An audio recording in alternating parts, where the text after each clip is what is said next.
Hello everyone and welcome to this special webinar on World Mental Health Awareness Day 2019.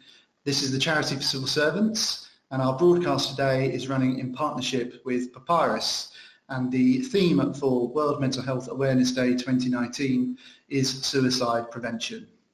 Before we get started, just a couple of housekeeping points for you.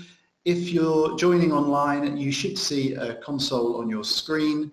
And you can ask questions. The questions won't be answered live, but we can come back to you after the webinar session. If you have any other comments or questions, or if you're listening in on a telephone, you can email us at webinar@foryoubyou.org.uk. Just briefly about the Charity for Civil Servants, our vision is a lifelong community of people offering effective support for each other when life takes a turn for the worse. We offer a range of services and support, from a professional money advice service, support for people with caring responsibilities, and a whole range of different types of support around well-being and mental health. And I'll tell you a little bit more at the end of this session about how to access those services. But first of all, I'm going to pass you over now to our partners at Papyrus, Artie, to introduce herself and to lead the session. Thank you, Kevin. Hi everyone, my name is Artie and I work for the national charity Papyrus Prevention of Young Suicide. And I'm here to tell you a little bit about who we are and what we do and where you can get help and support if you need it. So for those of you who don't know about us, Papyrus Prevention of Young Suicide have actually been around for over 20 years as a national charity. And we exist to reduce the number of suicides in young people because we believe that many young suicides can be prevented. But I think what might be helpful to start with is kind of our story and how we began. We were actually created by parents who had tragically lost their own children to suicide. Now, stigma exists today in a huge way that prevents people from talking about suicide or accessing help or even recognizing that they have got to that point. But we can imagine that over 20 years ago, the stigma was even greater than it is today. And what these parents found is that the community that they were part of and that they existed with wouldn't talk openly about what happened. They wouldn't even name that the suicide had occurred in the family. And these parents felt that this wasn't good enough, it wasn't good enough that we exist in a society that doesn't allow young people to recognise when they need help and support. It doesn't allow that for support to be provided for young people, because a lot of these young people were accessing education, they were part of the health service, whether that was through their GP, they were part of their faith community, and they felt that opportunities had been missed. There must have been some signs, there must have been something that indicated that they were in distress. And they also felt that, well, if they knew more, they could have done more as well as parents themselves and as family members. So Papyrus, the name, is actually an acronym, and it's Parents Association for the Prevention of Young Suicide. And I would say that that's one of the most unique things about who we are and what we do, is that we draw extensively on the experiences of those who've been bereaved to help us to provide services in prevention. And that's incredibly important because if you've been bereaved by suicide, you're significantly more at risk of suicide. So what we do in postvention when you've lost someone can help towards preventing future suicides. Now, I say young suicide, and when I say young suicide prevention, for Papyrus, our age range is actually 35 and under. And as you can see, that's because suicide is in fact the leading cause of death in young people who are 35 and under in the UK, in men and women. Now, that can be quite a shocking fact for many people to hear, and it is quite shocking that it is the leading cause of death. Many people are aware that men overwhelmingly represent a lot of our suicide statistic, but they might not be aware that under the age of 35, we lose more young people to suicide than anything else. So that is why Papyrus also uniquely cater services for people who are 35 and under, men and women. Now, amongst that figure, interestingly, and quite sadly, we also lose around 200 school-age children to suicide. So lots and lots of things really need to be done in terms of raising awareness of what's happening and the truth that is out there and the facts, but also around raising awareness of what people can do. And ultimately that is the message of Papyrus. It's about hope and it's about help, because we want people to know that there are things that they can do in suicide prevention, but we also want people to know that there is help out there. And there are many ways that people can help and get involved, and we're going to talk about some of those things. But just to kind of break down who we are nationally, we have our head office in Warrington. We also have a Northwest office, we have a West Midlands office, an office in London, an office in Wales, and we will be opening in Northern Ireland as well soon. So definitely look out for that on our website. So as a national charity, we are fairly represented across the UK. One of the biggest services I would say that we offer in our community is a helpline. And our helpline is called Hopeline UK. As you can see, the message of hope is fairly strong, really, with what we talk about. Hopeline UK is available for anybody who is 35 and under and thinking about suicide. Anybody who needs the help and support. Anybody who in their own community find that they don't have anybody to talk to, or maybe they don't know who they can turn to. They don't know who's safe to turn to about this, but they want to talk to somebody about it. You can definitely call us. We're a confidential service and we will support you and we will signpost you to other services that can help. As you can imagine, for many people, suicide does not start from nothing. It could be because of lots of different traumatic events in different people's lives. So we will signpost to the relevant services. Our helpline is staffed by suicide prevention advisors who are all incredibly passionate about the work that we do and incredibly passionate about saving lives. As you can see, we have opening hours 10 till 10, Monday to Friday. Weekends and bank holidays are 2 till 10 p.m. So we're not a 24-hour service, but if anybody was to contact us outside of those hours, they would be signposted to other services that are available in that time when they're contacted. The secondary function to the number is for anyone who is concerned, and this might be of particular interest for people who are listening.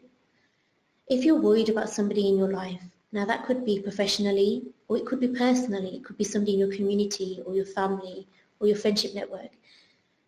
Maybe you think suicide is something that they're thinking. Maybe they've said things, or maybe they've done things and acted in a way that makes you think that that seems really odd and I'm really worried about you. And often when we have concerns, sometimes we can really belittle them and we can think, actually, it probably doesn't mean what I think it does and maybe I'm making too much of it. But you can call us to get some help and advice as well. You can call us to speak to us about what's actually happening, your concerns, and we can talk you through what's happening at that time and advise you on what you might want to do next, give you options. It's helpful sometimes to have somebody else to talk to who's outside of our immediate circle, where we don't feel like we're going to be judged, or somebody might say what we're thinking that, you know, maybe we're just making too much of it. But if your gut is telling you that something is happening, maybe you want to speak to us first. Or it could be that you're already supporting someone who you know is at risk of suicide now, and you want to have a chat with somebody about that. It's a difficult thing to do to support somebody who is thinking about suicide, and we always try to encourage you guys to get some help and support yourselves as well, and also do some self-care. And that might be that you give us a call and you speak to us about what's happening and where you can go next. How can you get more help and support for that person? Or how can you get more help and support for yourself? One thing that's really important to note about a helpline is that we do have an intervention policy. And what that means is that if somebody does contact us who has either already taken steps to end their life, or is in a place where it's unsafe, or they have access to their method, we will call the emergency services out to them, because we believe where we can save a life, we will. Now, if you are passing this number on to anybody else for them to get some help and support, it's probably useful to share that. But the moment anybody contacts us on Helpline, whether you are somebody who is thinking about suicide or whether you are somebody who is concerned, you will be told about our intervention policy and you will be asked if you'd like to continue the conversation. So that's a little bit about one of our national services that's available in the community, an incredible resource to take away if there's only one thing that you do take away. But let's talk about some of the things that we come across in our community. One of the biggest questions really is about talking about suicide, about saying that word. It can often be an incredibly scary thing to say. It can feel very heavy to say the word suicide. It can feel very loaded as a statement or as a word to say. There is no research or evidence to prove that if we do say the word suicide, it causes anybody to have any ideas in their head or puts ideas in their head. There's no research at all to suggest that. In fact, what research tells us is that if somebody is thinking about suicide and you ask the question, they can actually feel quite relieved. What you're saying when you ask the question of suicide to somebody is, I'm okay to talk about this. I'm not here to judge you, and I want to help and support. And that's a very powerful message to share with somebody who is maybe feeling quite vulnerable. They could be feeling quite isolated, quite lonely. Maybe they could be feeling incredibly overwhelmed with what's happening with them. So asking the question of suicide can be a very helpful thing to do. Now, one thing to note is that it's not all ways of talking about suicide that is helpful. There are helpful ways to talk about it and unhelpful ways. And I encourage you to have a moment to think about what some of those helpful and unhelpful ways might be. Some of the things we quite commonly hear in our community are things such as commit suicide, for example, as a phrase. And the reason why it's one of the phrases that we try to disencourage people from sharing is because suicide isn't a crime, and commit refers to a crime. We commit a felony, we commit a fraud, but we don't commit suicide. Suicide was actually decriminalised in 1961, so a while ago now, but the terminology from that time still stands. So we try to disencourage people from using that. There's also things such as the way we might ask the question, "You're not thinking about doing anything stupid, are you?" It's not very helpful, and I'm sure we can imagine reasons, very obvious reasons why. Sometimes the way we talk about suicide, we might reference successful or failed. We might say that it was an unsuccessful suicide attempt or a failed suicide attempt, and I'm sure it's quite obvious as to why those things are not necessarily very helpful if we were to say that to somebody. If somebody's already feeling quite low about themselves and quite down, and if somebody already feels that there's many things in their life that, you know, they are failing at, for want of a better word, they might feel that they're a failure, to share that language with them can actually often take them down to that dark place and can often make them feel that we're judging them. On the flip side of that, sometimes we may say successfully took their own life. And that has very different connotations to it. What we're saying there is that it's something to aim to, it's something to aspire because they're successful. Now, these things might sound fairly obvious really, and you may think actually, of course it's obvious I wouldn't say that, and that's great that you wouldn't, but it's very common that we hear that day in, day out when we go out into communities and we talk to people. So those are things that are unhelpful. But what's helpful to share? What's helpful to say? It's helpful to ask the question, and when you ask, be clear and direct. Are you having thoughts of suicide? That could be one way to ask that question. Now, for some people, they're not always comfortable with the word suicide. It could be that particular term isn't something that they like to use, and that's okay, because there are other ways to ask the question without using the word. We may say, are you having thoughts of ending your life? Have you thought about ending your life? And that's still another very clear and direct way of asking the question, but without saying the word suicide. Everybody knows what you mean when you say ending your life. We may even want to use the term killing yourself. Now, it's totally up to you what you think would be helpful to share and use, and it's totally up to you if you think you'd like to ask as well. This is just a little bit of information to share with you about generally about language, but that doesn't mean that you need to go away from here today thinking that you need to ask the question.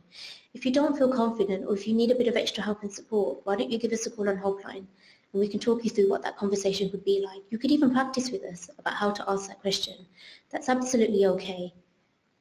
And it's okay to get things wrong. Sometimes when we really love and care for somebody, it can be really hard to hear that they are thinking about suicide. And it's okay to say, you know what, I'm worried about you and I care about you. But the importance of language is about making somebody feel safe and making somebody feel that they're not being judged when somebody may feel that they are going to be judged if they talk about suicide. So incredibly important to remember that it is okay to talk about suicide. Now let's move on to think about what we've kind of shared about suicide and why we should talk about it, and that it's okay to talk about it. But there's a lot of reasons as to why we don't talk about it. There's a lot of things that happen in our community, and because we know it's the leading cause of death in young people, there are clearly things that are happening in our community that mean that people don't feel safe enough to share. And a lot of that can be down to stigma. Stigma can stop people from getting help and support. They can stop people from from talking to anybody in their life about it. And it can be incredibly isolating when stigma is there and around. Now, there are lots of very valid reasons as to why people feel that they don't feel they can share their thoughts of suicide. And often on our helpline, we are the very first person they ever share they have those thoughts. Because on our helpline, they feel safe. They know that they're not going to be judged, and they know that they're going to be helped. But one of the biggest things that we'll always share with people is to get them to go to their community to ask for help. We want to take that conversation that we're having over the phone or online and take it into a physical community. Have that face-to-face conversation with somebody, get the help and support, whether that's your GP, whether that's somebody in your faith community, that could be someone in your education, somebody at work, somebody who's a family member or friend, somebody who you feel safe with. Shattering the Stigma is one of the biggest things that we do in Papyrus. And there's lots of reasons why people don't feel that we can talk about suicide, but it's always important to remember the reasons why we should talk about suicide. And stigma is one of the things that can be really difficult to see and to hear. And it's also really difficult sometimes to understand what those signs might be. Often one of the questions we get is, well, okay, I'm okay to talk about suicide, and I think I kind of get the idea about the language, but what am I looking out for? What are those signs? What are those things that are happening? We know that people don't walk around with billboards or t-shirts that often tell us what they're thinking, but we wanted to see what people would do if we did walk around with a sign about suicide. And so we launched a campaign 2 years ago called #SpotTheSigns. And what we're going to do is we're going to watch the video, and then I'm going to share some messages behind the video next.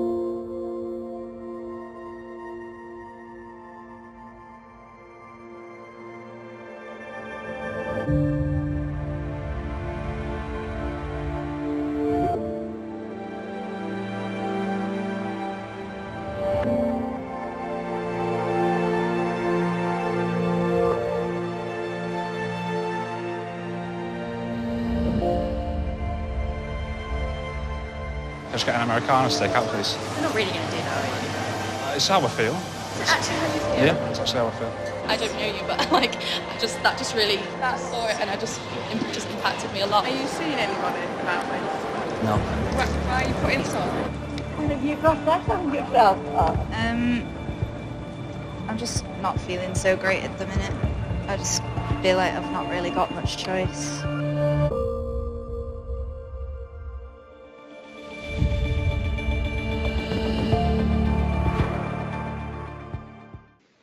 I'm sure we can all take a step back and think about that video. It's incredibly powerful. Now, I've seen that video quite a few times over the past couple of years, and it still always gets me every time I watch it. We saw that there was lots of people in that video that noticed our young people who were wearing those signs.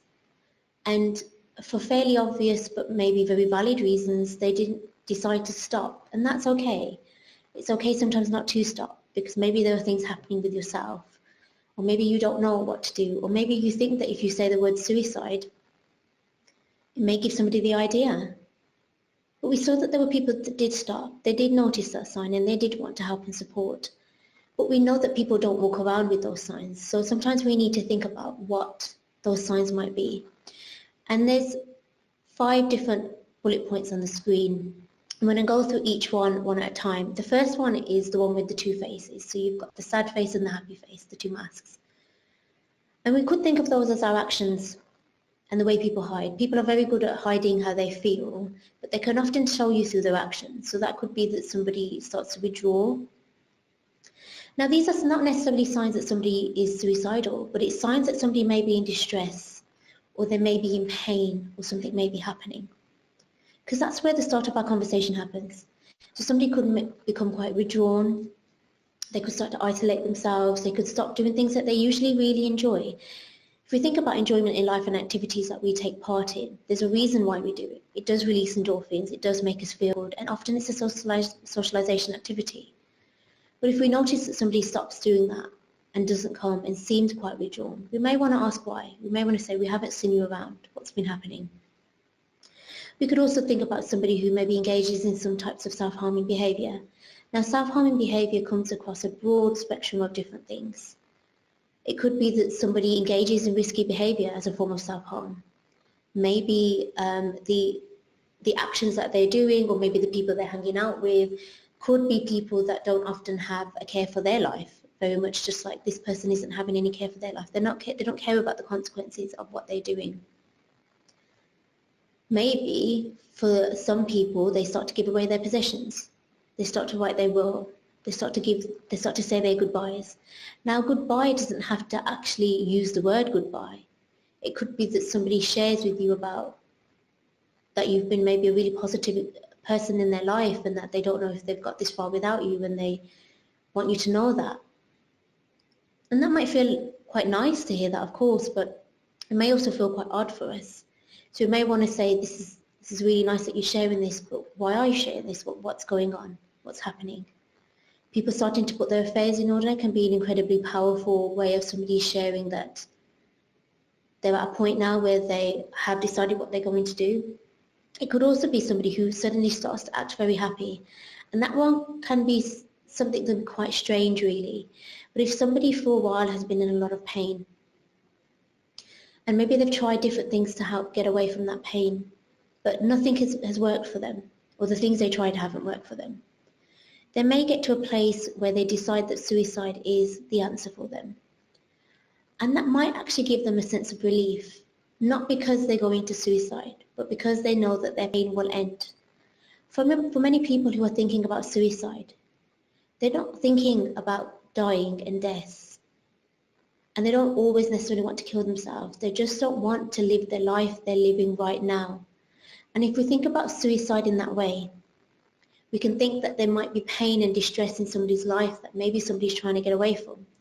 So once they've made that decision, and it might have brought them a sense of relief, they may actually start to act quite happy. And while that might be quite a welcome change, we still might want to check out what's behind that change. This is great that you're acting really happy, and I'm pleased for you because I know you've been in pain for a while. But can I ask what's behind this change? What's going on? So actions are incredibly important, and they could be everything and then nothing as well. What we're talking about here when it comes to signs, and what the underlying theme is change in typical behaviour. When you know what is typical, and note that I don't use the word normal, but when you know what people's typical behaviour is, you will know what's then untypical. There's a text box which is next, the teal box, and if we think about that, we can think about words that people might say. And then we've also got a cloud box, a thinking box, just above it. Now that's thoughts, and we could do thoughts and words together because it's difficult to know what people are thinking, but often at times people may share what they're thinking. And it could be that we hear certain statements. We could hear people saying, things will be over soon. It's okay, I know what I need to do. I just want everything to end. Everything just feels too much right now. And they could even say, I wish I was dead. So there could be things that people say that we may think may be quite odd. It may be something that we may question, and we may stop and think, why would you say that? Why have you said something like that? Often our go-to, especially with somebody that we know very well, is to often be like, don't be daft, why are you saying something like that? But actually what we might want to do is say, why are you saying something like that? What's going on? Might want to change our approach to when we hear some of those statements, because it could be an indication that somebody does feel very lost and feel very lonely, very isolated. And it could be a sign and a symptom of them being in pain and them not knowing what to do with that pain. The top right teal box has a heart sign, and that's all related to our feelings. Now when it comes to feelings, and when people are in pain or in distress, they can be feeling all the feelings, all the different types of feelings, from anger, frustration, distress, to actually not feeling anything at all. Maybe they could feel quite numb and quite removed from their feelings. But two main emotions that we find in people who are thinking about suicide is worthlessness. So if you find that there's quite a lot of self-deprivation deprivation in their talk, so they're very down on themselves, first people to put themselves down, things like that, quite negative about who they are when maybe you're trying to share something positive. No sense of self-worth within them. It's not even worth doing that. The second emotion is hopelessness. No hope for the future, no hope in doing anything. It could be that you're talking to someone and you're trying to get them to try different things or trying to get them to be involved in different things so that they can be pushed out of what they're thinking and feeling. But what you may find is that that person doesn't want to bother doing any of that. What's the point? What's the point of doing that anymore? There's no hope, there's no point, there's no future. And if we're starting to get the sense that this person is feeling particularly worthless and also hopeless, it may be an indication and a sign that somebody could be thinking about suicide. The final box, the purple one at the bottom right, is significant events. And these could be anything from failing a test, from a relationship breakdown, from not getting into the course place that they needed to get into, from a bereavement, from starting maybe moving city and moving somewhere new. It could be anything. But the importance about significant events is the significance it has to that person. What does it mean to them, this event? What meaning are they taking away from this? And often what we don't do is think about the positive ones, or the things that we generally think is positive. We can often think about if somebody has lost somebody, the relationship's broken down, if they've lost their job or failed a test. We can often almost understand why people feel the way that they do. But when we look at more positive events that may happen in somebody's life, so maybe moving to university, that can be a great sense of achievement. Maybe it could be getting married, it could be having a baby. Big significant events that could happen in someone's life that might actually not make them feel that great. It can be harder to understand why people may think about suicide or be in pain because of it or in distress, but it's still important to ask. It doesn't matter what we think about their significant event. It matters what they think about their significant event. What does it mean to them? Now, what you'll find with a few of these signs is that you're not just going to get one. You'll probably get quite a mix, maybe some actions. It might be that you see that somebody is starting to give away their possessions and say their goodbyes or become quite withdrawn. It could be that when you speak to them, they start to say, well, I don't really see the point of doing that activity anymore. It's not really for me anymore. I don't really get anything out of it. Like, it's just a bit hopeless. I'm not good at it anyway. It could be that you get the sense of worthlessness and hopelessness when you talk to them, those feelings. And it could be that there has been a significant event that has happened in their life. And if you do suspect that somebody is maybe in pain or distress, it's from these signs that you can start a conversation. These signs are our conversation starters. It's a way to say to somebody, I've noticed you and I care about you. Very much like how we ask the suicide question. So we may want to say to somebody, I've noticed that you haven't been coming lately and I haven't seen you around this club that we usually go to, and you just seem really down. Is everything okay? What's going on? Can we have a chat about what's happening with you right now? I'm worried about you. These are our signs to start the conversation, because when we name some of those signs that we've seen, what we are saying to that person and what we are reinforcing is that they have been noticed and that we do care about them and that there are people that do care. Giving them an opportunity to talk is incredibly important, but the one thing we need to do if we decide to have a conversation is to listen. Now that's an easy thing to say, and that's something that might sound really obvious as well, that we should listen. But often as a society, we listen to reply. We don't listen to listen. The amount of times that we might be having a conversation with somebody and we might be waiting until they stop or they take a breath so we can jump in with our story or share how that's been similar to our experience. Now that's okay when we're sharing positive things and when we're all sharing about funny things that may have happened and we're in different contexts, but when we're trying to have a serious conversation with someone who we are worried about, who we think might be in pain or distress, it's important to listen to what they're saying. Because what we may find is when we're listening to them is we may find that there's more signs and more indications that somebody is thinking about suicide. And we may find that that person might need a bit more help than we actually need. Now, if you do that,